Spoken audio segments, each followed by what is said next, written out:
Hey everyone, my name is Shanice and welcome back to my channel. Today in this video I am going to review all of the books that I read in the month of February. I'm just going to show you the stack right here.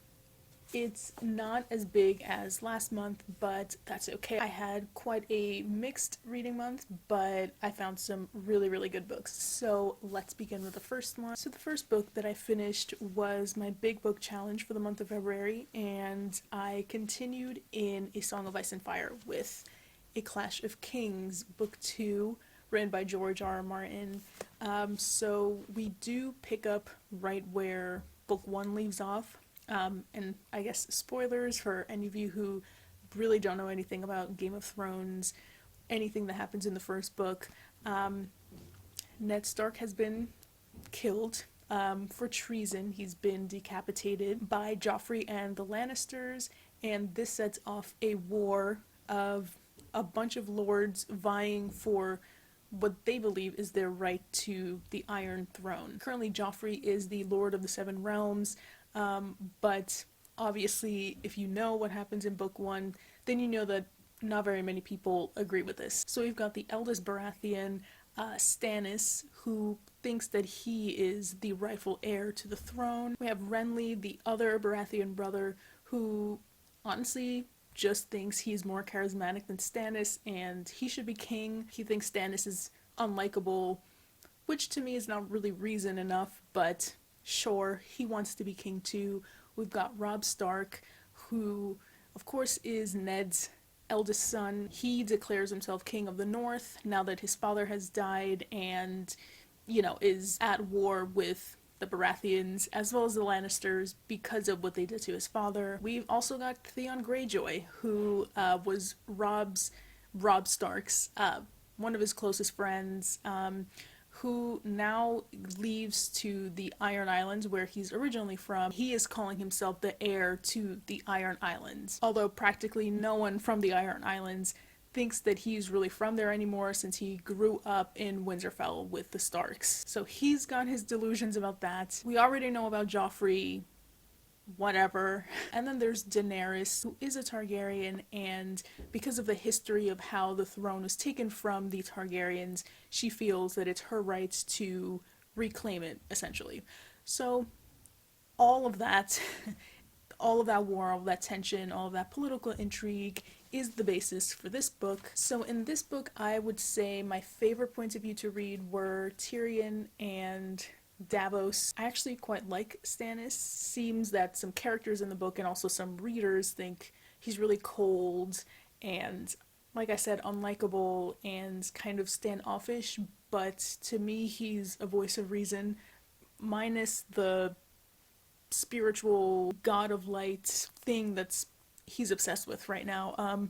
Other than that, I think he's quite a reasonable person, doesn't let his emotions bleed into his reasoning, so I do like him, and I do feel bad that essentially no one else does. And then I liked Davos for similar reasons, but even more so because of his humble upbringing and, he got a second chance with his life, and now he has the potential to be the next hand of the king. And then Tyrion, because he's just so clever and witty. I didn't love Daenerys's point of view only because right now she's super far away from the big confrontation that's happening in the mainland, in Westeros. So whenever we got to her, I kind of rolled my eyes because I just wanted to be in the action of everything else going on, but I don't dislike Daenerys as a character. I think maybe in the next book she's gonna play an even bigger role. I ended up giving this 3.5 stars, rounded up to 4. I loved it. I also watched season 2 to accompany this, which is always really good to just make sense of all the action that I am reading here. And I do want to continue with the series. I have the other books that have been published within A Song of Ice and Fire, and the way that season 2 ended was different than the way that the book ended, which just makes me want to pick up book 3 immediately so I can watch seasons 3 and 4. I've heard that seasons 3 and 4 are essentially book 3. But yeah, I really liked this. The only things that are starting to annoy me about the books are sometimes the writing doesn't feel totally genuine to who the characters are. Even though I love Tyrion, sometimes when we get to his points of view, it's clearly not written by someone who was born the way that Tyrion was. The narrative is like hitting you over the head with the fact that he's short, he's short, he's short. There's not really a chapter or section with him where there's not a joke about his height. And I just feel like someone in reality who is like that has other thoughts and interests and jokes about other things. They're pretty well-rounded people, they're human beings, so that gets a little annoying. Also, the women in here, the scenes with them, it just reads like a male fantasy. Otherwise, the political intrigue, everything in here is delicious and mischievous and just well written for the most part. And yeah, I cannot wait to continue the series, and who knows, maybe I'll pick up book 3 this month in March. I love the foresight that you can see in how George R.R. Martin is choreographing all of the plot lines. And again, he's from Bayonne, just like me, so it's kind of cool to read from another Bayonite. Then I finished The Obelisk Gate by N.K. Jemisin. I think I'm just not the audience for the series whatsoever. This picks up where book 1 left off. I read book 1 in 2020, gave it 2 stars. Unfortunately, I'm also giving this one 2 stars. I feel like at this point, since I have just one more book left in the series, I might as well finish, but I may put it off just for a while. I'm also a completist, which doesn't help things either. But yeah, this one picks up with Essun, who is living in a comm named Castrima, which is led by the Origin Ika, and in this comm, the Stills and the Origins live side by side, and then there's a competing comm that kind of wants to overtake them. There's a lot of paranoia and tension between them, which, you know, becomes more important as the book goes on. Meanwhile, we also have Nessun, who is traveling with her father immediately after the opening events of book 1, and they are going to a settlement run by the Guardians, including Shafa, who is supposed to train her to hide her powers. And then in addition to Essun and Nasun's perspectives, we also get Shafa's perspective. And in the timeline, this perspective starts right after book 1, the climax events of book 1, and essentially what happens to Shafa's memories. I think my biggest problem with this is that because it's so high concept, at least for me, I have a really hard time visualizing anything that is happening. Also, the writing I still feel is rather clunky and choppy and kind of stilted. I don't know. This is really not for me. I still think the euphemisms for cursing is irksome, but I will say there was this one scene that kind of reminded me of a scene from Stranger Things season 3, where Eleven pulls something out of her leg. There's a scene that's not exactly that, but there is an extraction of some sorts that is quite gruesome. That was an interesting, intense scene. But other than that, not for me. The next book that I finished, I really loved and is one of my favorites of the year. It's The Other Black Girl by Zakiya Dalila Harris. This was so close to being a 4 or 4.5. I gave it 3.5, mainly because of what happens in the end. But this is about Nella, who is just hired to be an editorial assistant at this fictional New York prestigious publishing house called Wagner Books. And she is the only black girl who's working there, so she has to navigate a lot of microaggressions and just stupidities that people say at work, which I can 100% relate to. And then one day, they get a new employee who also happens to be black, and Nella is super excited that she's not going to be the only one until things start to get very strange. She gets a note that says, "Get out, leave Wagner," and from there she grows suspicious not only of Hazel, who is the new black editorial assistant, but pretty much of everyone, because she doesn't know who it is that is sending her these notes. I think this book, the thrilling aspect, I think does rely on you knowing a bit about the publishing industry, or like literary spaces, and just faux liberalism, and working in a place that is mainly white. Nella often people just get surprised by just her basic intelligence. They can't believe that she would know something. She is often the only one to notice racist things that people say and ends up having to be the lone voice to speak up against it. Reading this felt like having a friend. I felt like, okay, I'm not the only one who feels like going to work is torture and soul crushing, and that I also need like 10 minutes in the bathroom to just meditate or cry or just take a break from the nonsense happening. I know people compared this to Get Out and The Devil Wears Prada. I don't really think they're apt comparisons. I guess this is a social horror like Get Out, but other than that, there's not really much to compare it to. And then in terms of The Devil Wears Prada, there is workplace competition between two women. I think a lot of the book actually reads like an episode of Insecure, and like Insecure, which to me didn't have a great ending. This book did not have a great ending either. I felt like it was so true to realism for the majority of it, and then at the end it randomly got high concept and tried to explain itself away and unfortunately lost itself. I didn't mind that it was cynical in the end. I think that is realistic. I've seen some people complain that Nella isn't black enough or believably black enough, which to me just sounds, I don't know, like a way to reinforce that there's one way to be black. I liked Nella. She is hesitant to speak up sometimes. She overthinks everything. So she might not be everyone's cup of tea, but I really liked her. And I did appreciate that the book didn't shy away from showing how Nella herself perpetuates some racial microaggressions too. I feel like that's pretty common amongst all of us. So yeah, I haven't felt such propulsion to continue reading since, I guess, The Story of a New Name, which I read in January.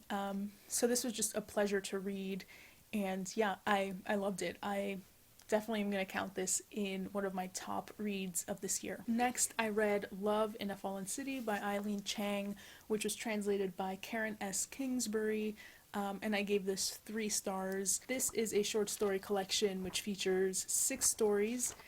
My favorites were the first one, which is called Aloes Wood Incense, and the 5th story, which was called Sealed Off, which kind of read like a short film. I think my biggest gripe was that a lot of these in the end felt kind of repetitive. They explored similar themes like how marriage is a way to imprison women, affairs in relationships, double standards among the genders, personal freedom, education. A lot of these just were people sitting down and talking about marriage, and how bad it was or is. There is some beautiful writing, but nothing in particular just wowed me. But I won't lie that there is some nice language in here. And I did like that some of the stories were told from the male perspective, which showed us in its own way sexism and hypocrisy. So I thought that was pretty clever. But yeah, I just kind of thought this was middle of the road. But I am glad that I explored some Eileen Chang. I had no idea that she was the one who wrote Lust Caution. I have seen the movie version of it, but it would be interesting to read the book too. Yeah, so I gave this one 3 stars. Next, I read The House on Mango Street by Sandra Cisneros, and I ended up giving this 2.5 stars. It's not objectively bad, but I just felt like it read a little dated. The chapters are extremely short. They're almost minimalist to the point of like intentionally wanting to hold back information from the reader. I just felt like it read a little try hard. Like it wanted to be super mysterious and inspire classroom discussions where people can read into the subtext. There was just something forced about that. I'm glad to have read it because everyone talks about this book and I feel like a lot of people study it. But yeah, I just expected a little bit more. I finished Natural History by Carlos Fonseca.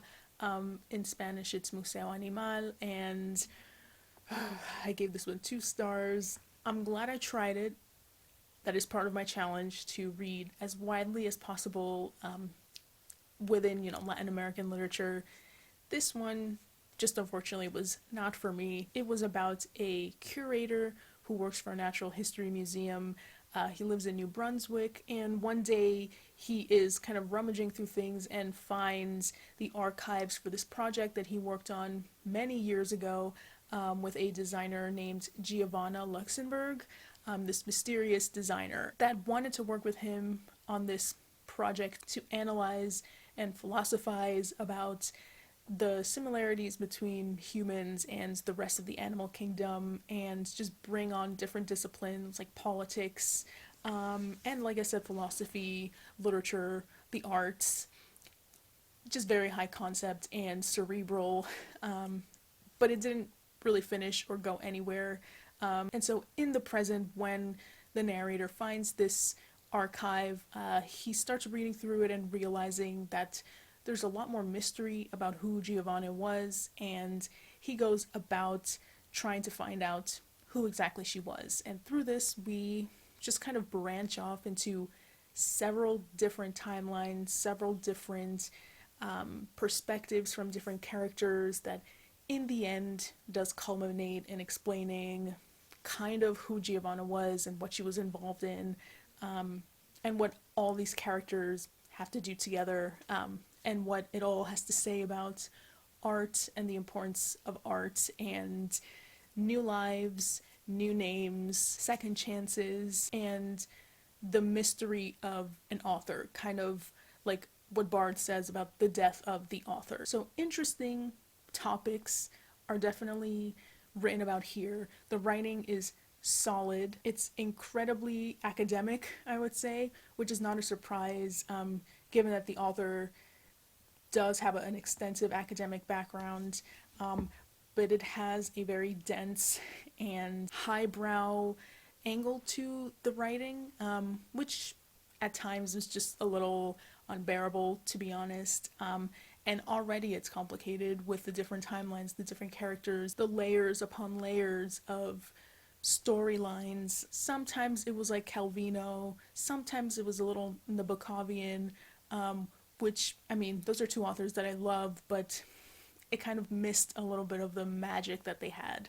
But it has that energy to it where you can tell that the author is brilliant and knows a lot about many, many different areas of study, but it's hard to unpack sometimes.